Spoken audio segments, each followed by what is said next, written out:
like I was telling you guys when I got here, I used to run a nonprofit animal rescue. And one day I found these puppies in the desert, these three like golden retriever lab mixes. And I posted them on the internet and I was like, hey, I'm looking for fosters or forever homes for these dogs. And Kat Dennings saw it from Two Broke Girls and she shared my post. And I got contacted by this amazing writer, Julianne Smolinski.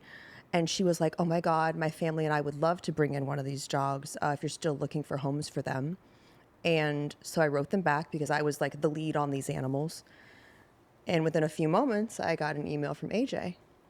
And he said, hi, I don't know whether or not you are aware of this. He's like, but the woman you've been emailing about this dog is actually my fiance.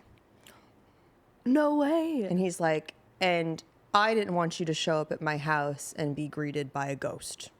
Yeah. So he goes, I understand, you know, if you don't think that we'd be a good home for this dog or you have no interest in working with me. He said, but I just need you to know that if I never get to say this to your face, I'm incredibly sorry for what I did to you.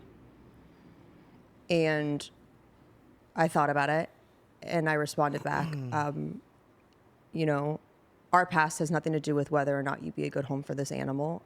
So I'll be by next, you know, in the next few days with the dog.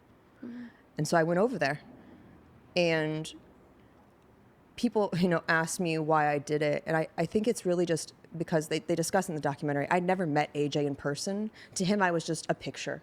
I was a picture. I was a work colleague. I was a source to him. But he never met me.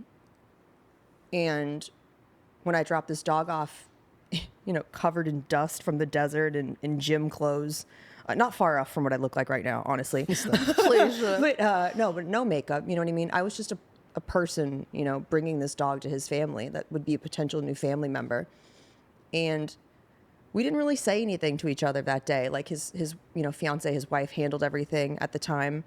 And we watched the dog interact with this kid because these dogs have been raised by kids in the desert. And so they were really leery of adults, but they loved children. And so I was like, this is the perfect family for this dog. And so I left the dog there with them. They ended up adopting it. Its name's Nesta. It's a great story. But AJ wrote me a couple weeks later and just said, I just wanted to let you know Nesta's doing amazing. And we are so grateful that you gave our family this opportunity.